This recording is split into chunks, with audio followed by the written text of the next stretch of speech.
What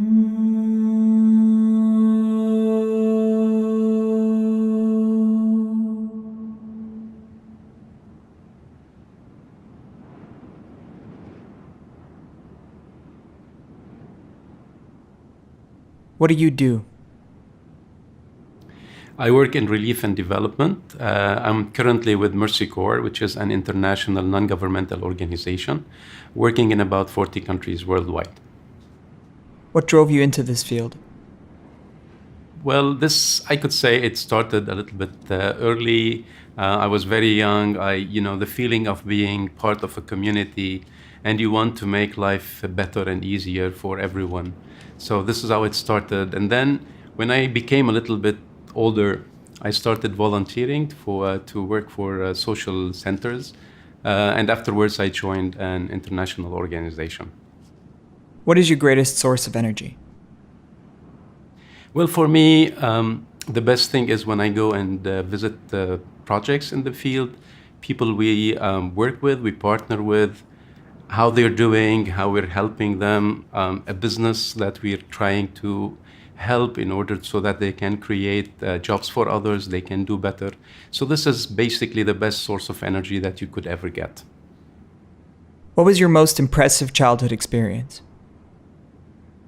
Well, I remember when I was probably 10, 11 years old, there was certain kind of war in the country where I lived. I was born. So we moved to the village. It was calmer than the city where we were living. And I noticed that it was really, the streets were dark at night. So I talked to my friends and then we went door to door. Each one of them talking to their relatives. We collected a little bit of money, and then when we found the person who is in charge of fixing the lights in the streets, and then we gave him the money and we asked him to do that. What is the best advice you've received? Well, I remember when after graduating from university, I took a job. It was with an NGO also, and I was supposed to be supervising a person who was much, much older than me. Fresh graduate, supervising a person who is retired. Basically, he was doing this not for the money. He wanted, to volunteer, to help others. And we became friends. And I started, after finishing work, and go and talk to him. And once he told me, he said, George, whenever anyone asks you a question, even if you know that it's going hard to be done, don't say immediately no. Think about it. Well, if you want to indicate that this is going to be something hard, you can indicate that, but tell people I will think about it. Think about it, and then there may be ways for you to help. You can come back and do it, or if there's no way that you can do it, you come back and tell them, well, I tried, but it's not going to work. If it's not the same, what is the best advice you can give? Well, in general, the advice I usually give to my children, to colleagues, is to listen. So when you are in a conversation, try to listen more than you talk. It's very important that you think what you are being told, and then so that you can digest the information and come up with a good argument to continue the discussion. Because if you get focused on what you want to say, then you don't hear the other person. And the conversation becomes harder, and most of the time it wouldn't lead to something that would be agreeable to both parties. What would you like to achieve in this lifetime? Well, I would like to think that as long as I have energy and power to stay focused on what I do, probably even when I retire, I don't really need to work full-time as I'm doing right now, but keep helping communities in the best way that I could. What brings us together? I don't know any person who did not help someone else. And probably the most powerful thing is when you help someone that you don't know. So this is what brings community together. When there is two things in my mind. It's happiness when you want to celebrate something you achieve, or when there are difficulties, when people come together so that they can work on achieving a common goal that would help everyone. What makes us human? Being together, and as I said, caring in a way. What is the most courageous decision you've made?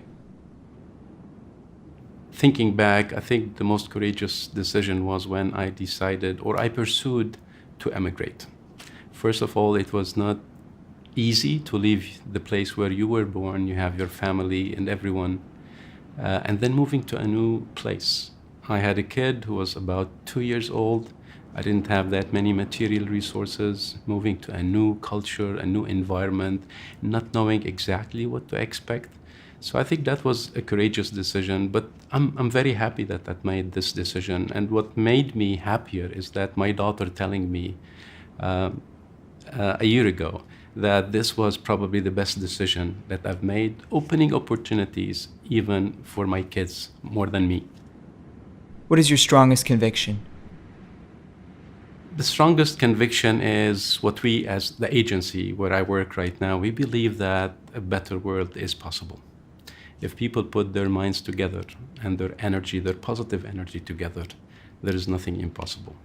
We just need to work together. We need to find common goals, good for humanity, and put our energy in there, and I'm sure that we can achieve that.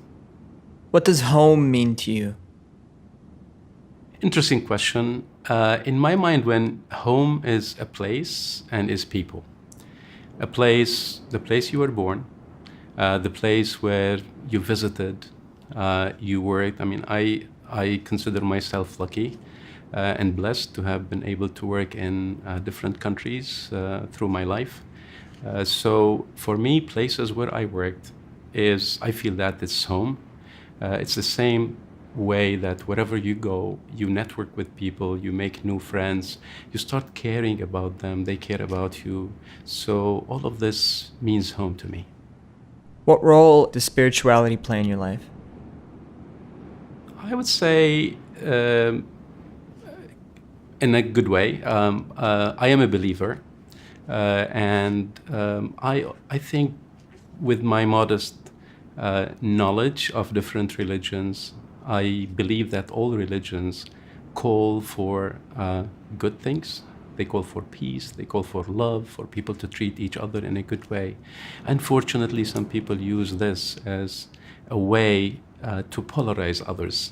But in general, I think if all people are believers and they believe in the good things that different religions tell them, the world will be much, much better. Who are you? I'm an ordinary person. I want to be remembered by the good things that I do. I try my best. No one is perfect, but I do try my best all the time to be positive with people, to engage in a positive way. And this is what I would like always to stick in the minds of people who have known me.